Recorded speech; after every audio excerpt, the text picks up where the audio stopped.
Olá, olá, seja muito bem-vindo e bem-vinda a mais uma aula aqui no canal do Revisão de Concursos, comigo, professor Yuri Matos, e hoje vamos dar continuidade ao assunto da aula anterior, resolvendo questões de noções básicas de cartografia e da disciplina de conhecimentos gerais, cobrindo 100% do edital do concurso público dos Correios 2024. Então, te convido a ter aqui acesso a muito conteúdo que eu vou trazer para você gratuitamente, para garantir seus estudos e uma excelente preparação até sua prova e, claro, a sua aprovação. Só para te explicar, você vai ter acesso a 2 formatos de conteúdo aqui no canal, tudo gratuitamente. Você vai ter acesso ao conteúdo Resolvendo Questões, que é esse modelo que você vai assistir aqui agora, e você vai ter também o formato de conteúdo de revisão com mapa mental. Resolvendo Questão, são questões já aplicadas por concursos, dando prioridade por as questões mais recentes, né, de assuntos que são quentes aí e que têm uma alta probabilidade de serem cobrados em concursos públicos, principalmente no do Correios. Então você vai aproveitar esse conteúdo aqui Resolvendo Questões, detalhando alternativa a alternativa, porque ela está correta, porque ela está errada, para você aprender, entender, aprender a interpretar a questão, ter o conhecimento necessário para acertar a questão e se livrar das pegadinhas. Esse é o modelo de aula Resolvendo Questões. E você vai também ter acesso, vou trazer conteúdo das aulas de revisão, são aulas objetivas e diretas com auxílio de mapa mental, explicando para você um conteúdo para você aprender e memorizar. Também, nesse modelo de aula com o mapa mental, também no final teremos algumas questões, mas vai ser em menor quantidade, só para fazer uma revisão geral daquele conteúdo, tá bom? Então, são 2 modelos de aula para você já se organizar no seu planejamento aí de estudos. Teremos as aulas Resolvendo Questões e as aulas com o mapa mental de revisão. Esses mapas mentais, aí você me pergunta, professor Yuri, esses mapas mentais que você utiliza, estou vendo aqui que tem aulas de realidade brasileira aí com alguns mapas mentais bacanas, esses mapas mentais que você utiliza tem para o concurso dos Correios? Tem, já está liberado como Correios, que é esse que aparece na tela para você.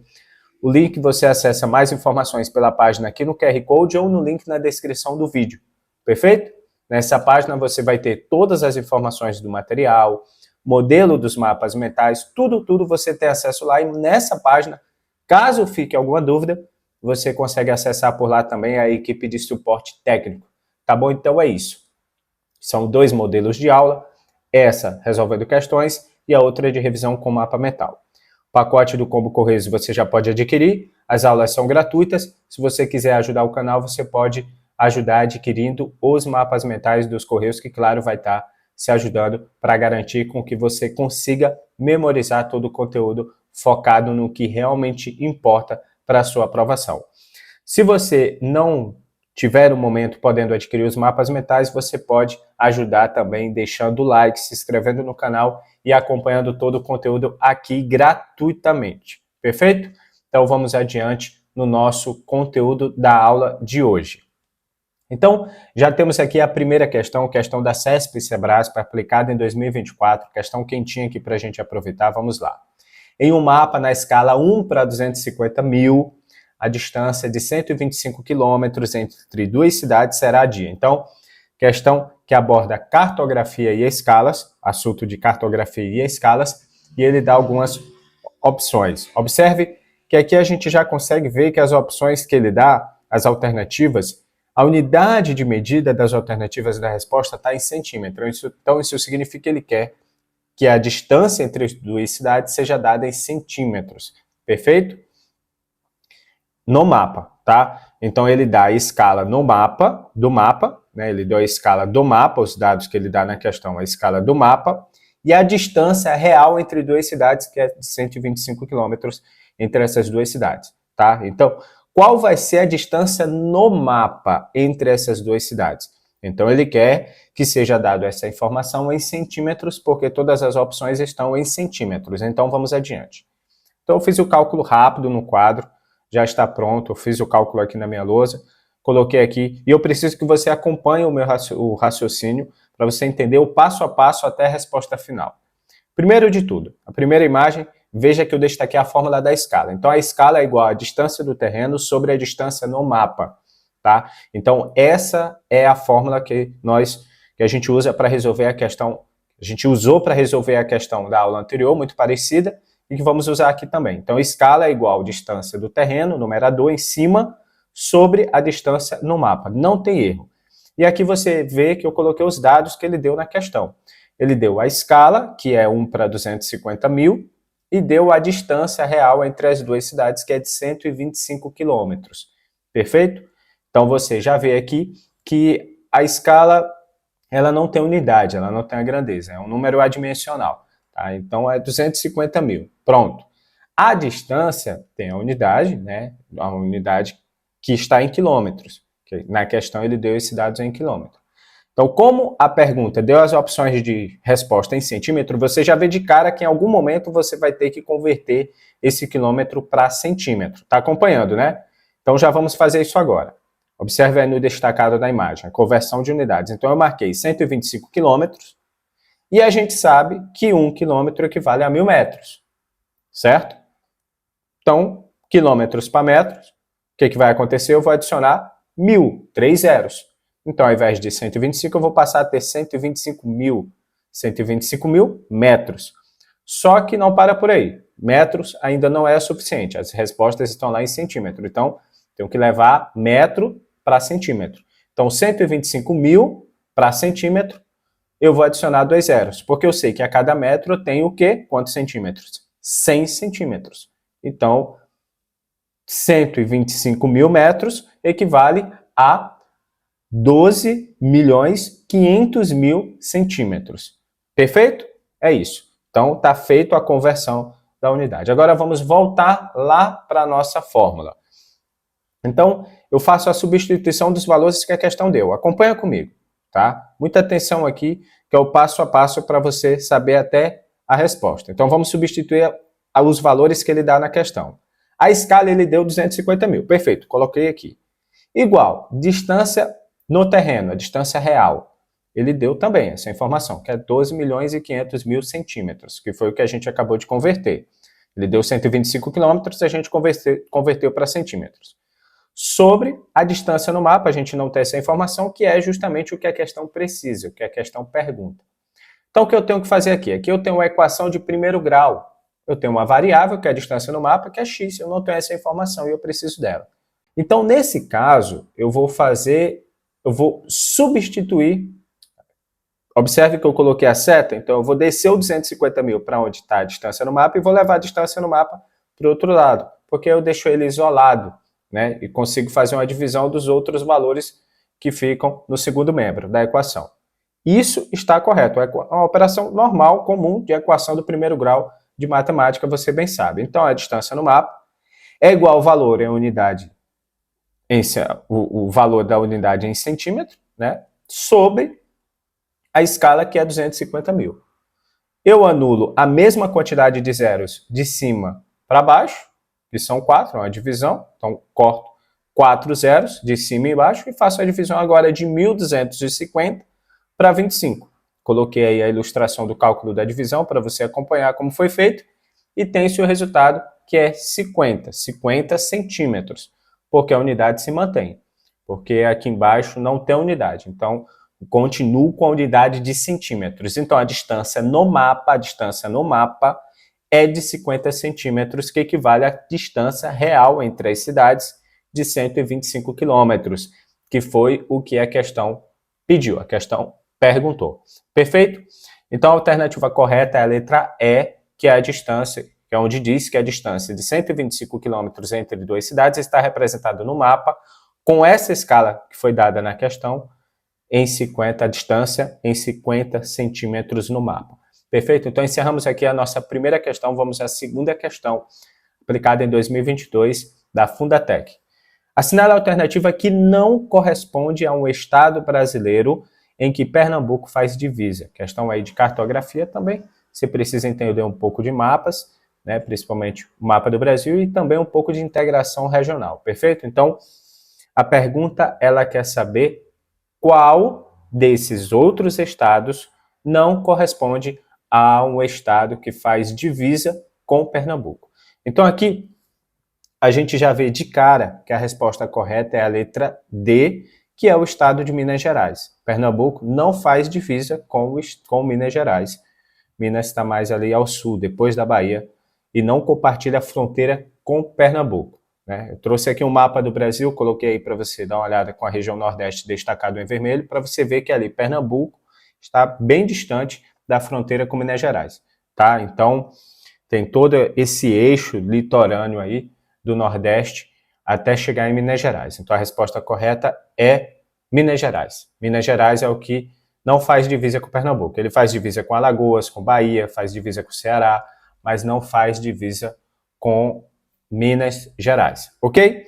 Então, vamos lá. Vamos à nossa terceira questão de hoje, que fala o seguinte. Essa questão eu trouxe um texto para contextualizar a questão e precisa fazer a leitura antes de resolver. Vamos lá. Novo Atlas do IBGE traz mapas com o Brasil no centro do mundo. Vamos fazer uma leitura rápida nós dois, para a gente partir para a questão. O IBGE divulga, nesta terça-feira, dia 9/4, a 9ª edição do Atlas Geográfico Escolar. A nova edição, além de atualizada, contará com a versão digital no portal do Instituto, com inovações na forma de apresentação das informações, como um diferencial que contém mapas com o Brasil no centro do mundo. Na mesma ocasião, será lançado o Mapa Mundi, elaborado também pelo IBGE, que tem a marcação dos países que compõem o G20 e os que possuem representação diplomática brasileira. Perfeito? Então, esse é o texto explicando, contextualizando sobre o mapa divulgado aí pelo IBGE, e a gente vê com destaque ao comentário que ele fez, a observação que ele faz de algumas versões do mapa com o Brasil estando no centro do mundo. Perfeito? Então vamos para a questão. A criação de um mapa mundi com o Brasil no centro do planisfério, feito por uma organização governamental, repercutiu entre os especialistas, educadores, mídia geral e também a sociedade civil. E aí ele pergunta, assinale a alternativa que justifica a relevância do novo material cartográfico produzido e publicado pelo IBGE. Olha só, questão bem bacana aí para a gente avaliar, né? Então ele quer saber qual dessas opções, qual dessas 4 opções justifica essa disposição de layout do material cartográfico publicado e produzido e publicado pelo IBGE.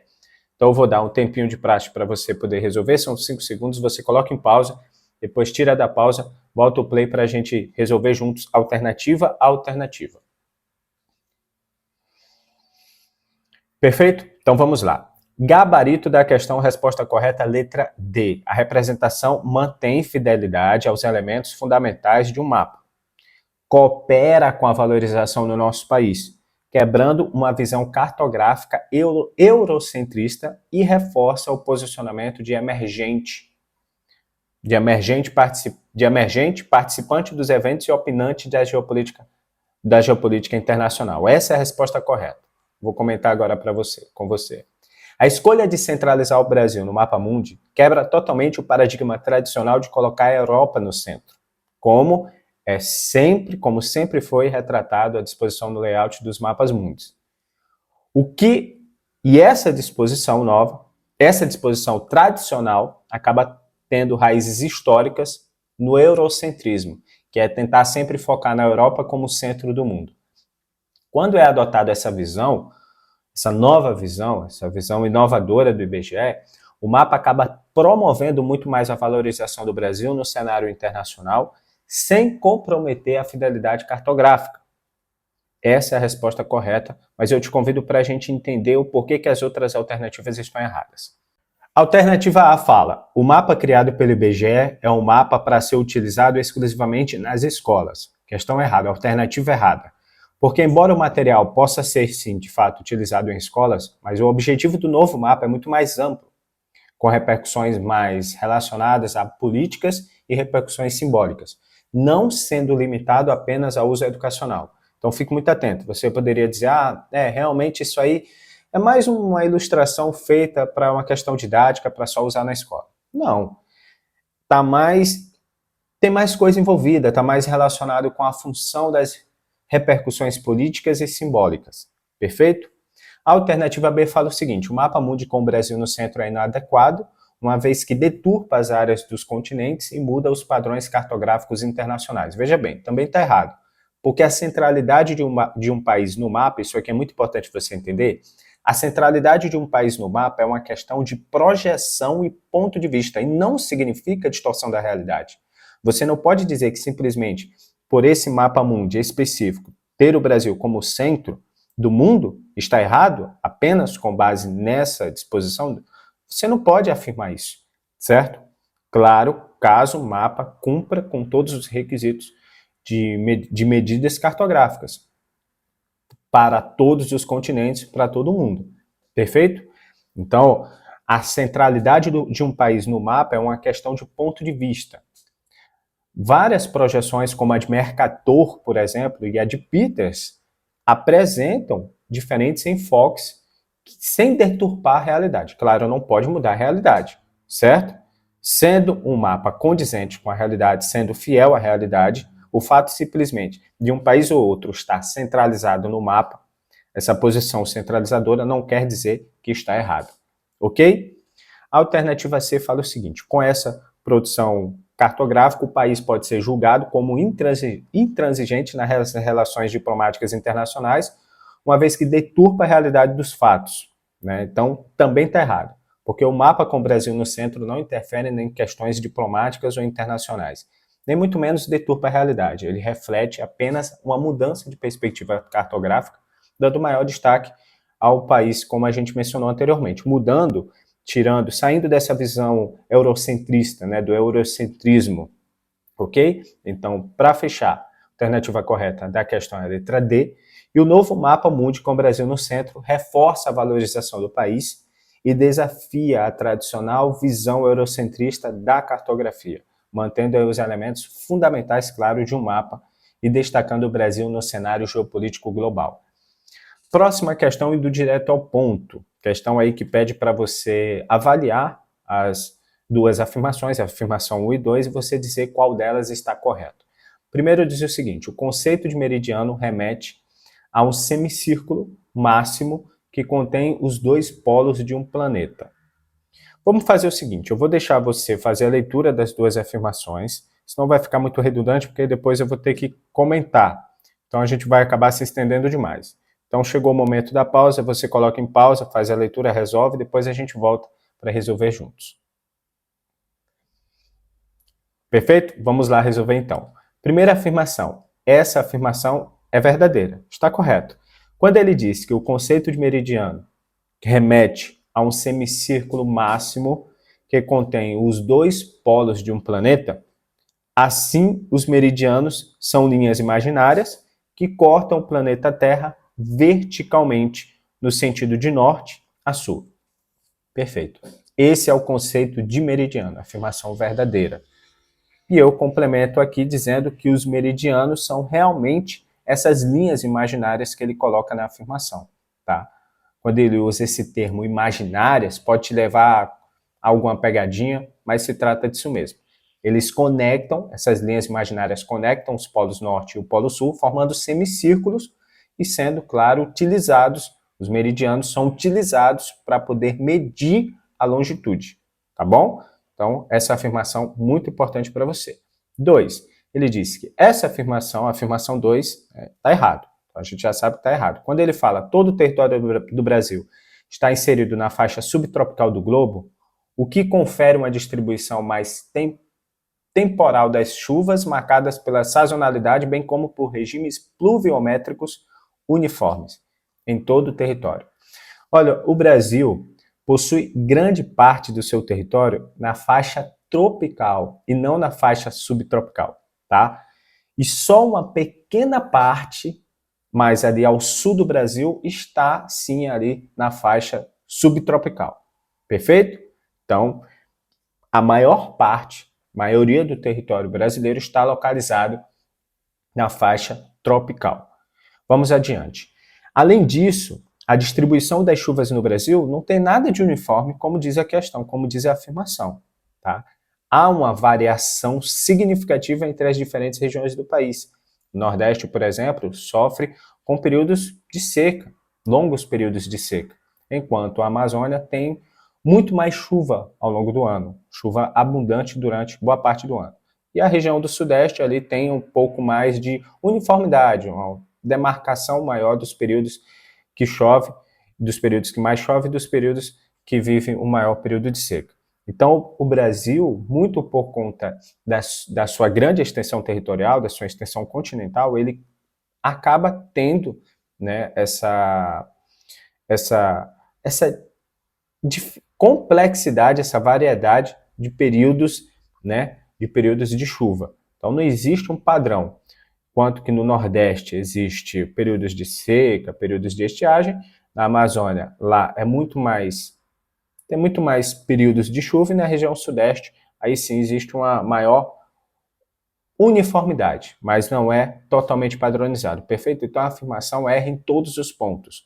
Então por isso a resposta correta para essa questão é que a afirmação 1 é verdadeira e a afirmação 2 é falsa, letra B. Vamos para a próxima questão. Em relação ao levantamento topográfico, analise as afirmações a seguir. Outra questão aí para você julgar as afirmações e dizer quais estão corretas. Chegou o momento de você pausar 5 segundos e volta para a gente resolver juntos a questão.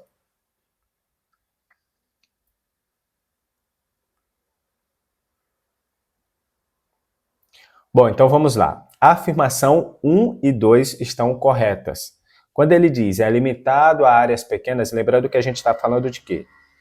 Levantamento topográfico. Sempre reconheça, tente identificar o núcleo da questão. E aí, você sempre manter esse núcleo da questão na cabeça para você não se perder, tá bom? Porque às vezes ele pode dar alguma afirmação que está correta, mas relacionada a uma outra coisa.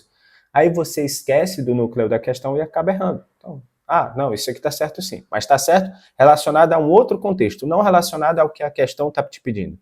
Então, tenta sempre concentrar no núcleo da questão. E essa questão está falando sobre o levantamento topográfico. E ele diz, é limitado a áreas pequenas. Verdade, perfeito. O levantamento topográfico é utilizado para áreas menores, uma vez que ele desconsidera a curvatura da Terra, tá? Ele não considera a curvatura da Terra para o levantamento topográfico, lembre-se disso, sendo muito mais adequado aí para regiões com pequenas extensões. Quando ele fala que o levantamento topográfico não deve exceder 25 km de raio, também essa afirmação é verdade.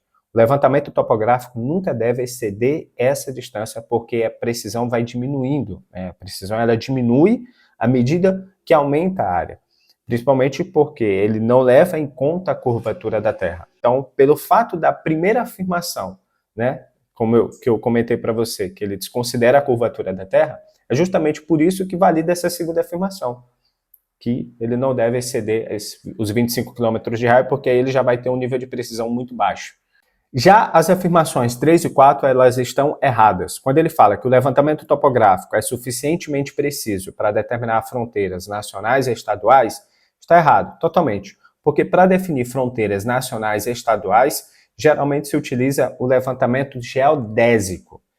E eu falei muito sobre levantamento geodésico aqui na aula anterior. Tivemos uma questão que gerou muito comentário sobre esse tipo de coordenadas geográficas, né, do sistema geodésico.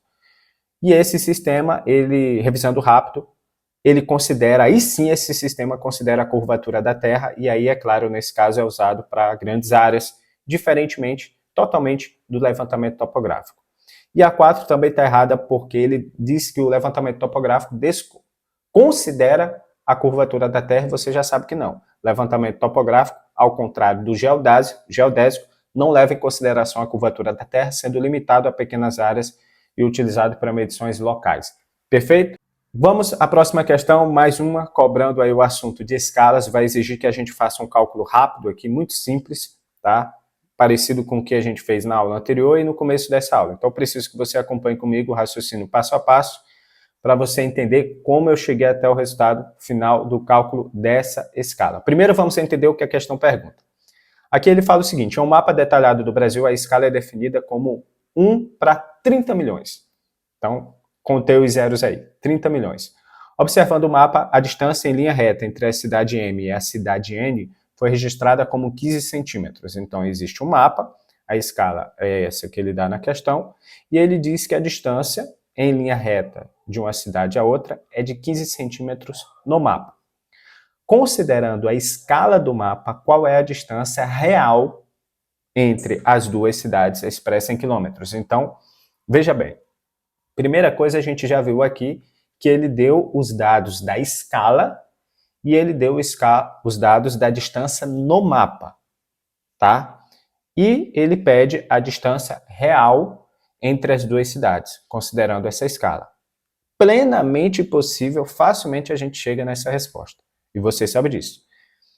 A gente vê também que ele está dando as alternativas de resposta todas em quilômetros, tá? Então, a resposta final tem que estar em quilômetros. Você já viu que ele deu um dos dados lá, o dado, né, da distância, ele deu em centímetro. A distância no mapa ele deu em centímetro.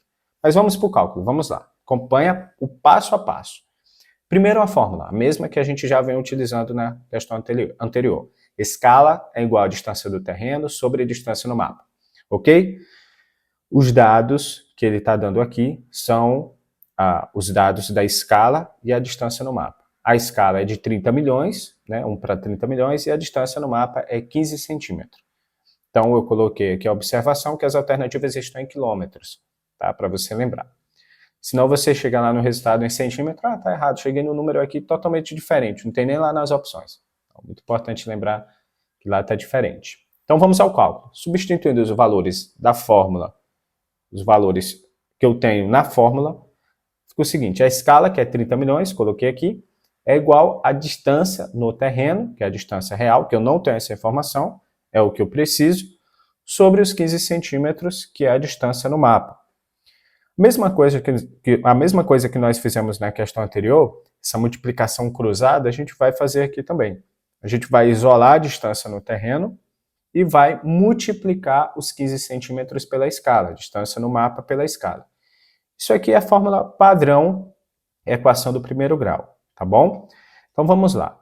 15 vezes 30, mais esses zeros aqui, de onde você tirou? Os zeros, eles vão se repetir, então eu peguei só o 30, tá? Tem duas casas igual 15, para fazer a multiplicação chegar aos 450, contei os 6 zeros e repeti os 6 zeros depois. Então deu 450, depois coloquei, só reescrevi os 6 zeros depois. Então, 450 e centímetro. Repeti a unidade. Perfeito? 450 milhões de centímetros. Como a resposta está em quilômetros, eu vou ter que fazer essa conversão. Então, eu sei que para metro, centímetro para metro, eu vou ter que diminuir 2 zeros. Certo? Porque 1 metro equivale a 100 centímetros. Se eu estou indo de centímetros para metro, eu estou diminuindo 2 zeros. Para quilômetro, eu corto 3 zeros, porque eu estou indo de metro para quilômetro. 1 quilômetro são 1000 metros, então eu tenho que perder 3 zeros.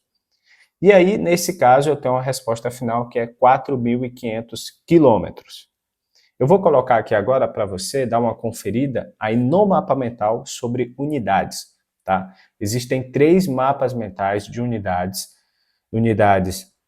de área, unidades volumétricas. Então, coloquei alguns dos mapas, os 3 mapas mentais, mas tem muito mais, né, de todo o conteúdo de matemática, e esses mapas mentais fazem parte do pacote de mapas mentais de matemática que está incluído no combo Correios de Mapas Mentais, que você pode adquirir através do QR Code ou no link da descrição do vídeo. Então, com esses mapas mentais, lá você tem as informações, as instruções para poder você revisar tudo com relação a essa parte de conversão de unidades de medidas, tá bom? De área, de volume, tem tudo aí. Então, claro, muito mais conteúdo aí, 100% baseado no edital do seu concurso. Perfeito? Então, a resposta final, a distância real entre as cidades MN é de 4.500 quilômetros, alternativa correta, letra A, 4.500. Perfeito? Vamos adiante para a próxima questão aí de coordenadas geográficas, cartografia e coordenadas geográficas. Então, a informação acima está errada, tá? Muito importante isso. A questão já diz que essa afirmação está errada. Só que ele quer saber de você o porquê que essa afirmação está errada. Então, vai lá, deixa na pausa, tenta resolver, tenta entender você mesmo por que essa afirmação está errada, questão muito boa, e volta aqui para a gente resolver juntos.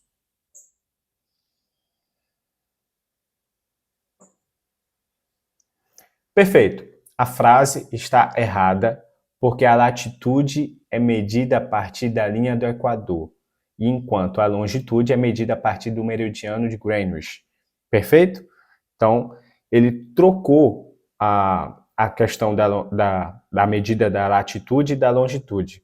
Tá? Então, a alternativa correta é a letra C. Latitude tem como referência a linha do Equador e longitude o meridiano de Greenwich. Vou repetir. Latitude tem como referência a linha do Equador e longitude o meridiano de Greenwich. Então, muito importante você lembrar. A latitude, ele se refere à distância em relação à linha do Equador, enquanto a longitude em relação ao meridiano de Greenwich. Vamos entender o porquê que as outras alternativas estão erradas. Ele fala aqui, coordenadas geográficas só podem ser obtidas por meio de imagens satélite. Está errado. Coordenadas geográficas podem ser obtidas por diversos métodos, tanto mapa, bússola, sistema de GPS, não só por imagens de satélite. Totalmente errado. Aqui ele fala, tanto a latitude quanto a longitude se medem a partir dos paralelos terrestres. Errado. A latitude é medida a partir em relação aos paralelos da linha do Equador, as linhas paralelas da linha do Equador, e a longitude é medida a partir dos meridianos, que são as linhas a partir do meridiano de Greenwich. Perfeito? Letra D. Os meridianos não compõem as coordenadas geográficas. Também está errado. Os meridianos são parte fundamental, inclusive, das coordenadas geográficas, porque são utilizados aí para medir a longitude. E ele fala, na letra E, que numa coordenada geográfica não há interseção entre paralelo e meridiano. Está errado. Uma coordenada geográfica é justamente a interseção de um paralelo, a latitude, uma localização baseada na sua latitude, uma localização baseada na sua longitude. E aí você intersecta esses dois pontos, e é justamente esse ponto, essa localização que você precisa, é uma coordenada geográfica. Concluindo, a alternativa correta é a letra C, que diz que latitude tem como referência a linha do Equador e longitude tem como referência o meridiano de Greenwich. Com isso, nós finalizamos aqui mais uma aula resolvendo questões para você, questões aí abordando o assunto de cartografia, coordenadas geográficas, escalas. Então, tudo isso faz parte do primeiro tópico do edital de conhecimentos gerais do concurso dos Correios, tá bom? Então, acompanhe aqui no canal as próximas aulas, vou trazer muito mais conteúdo. Em breve a gente já vai migrar para o próximo tópico de conhecimentos gerais, também vou trazer conteúdo para as outras matérias também, tá bom? Não esquece de deixar seu like, garantir sua inscrição e ativar as notificações.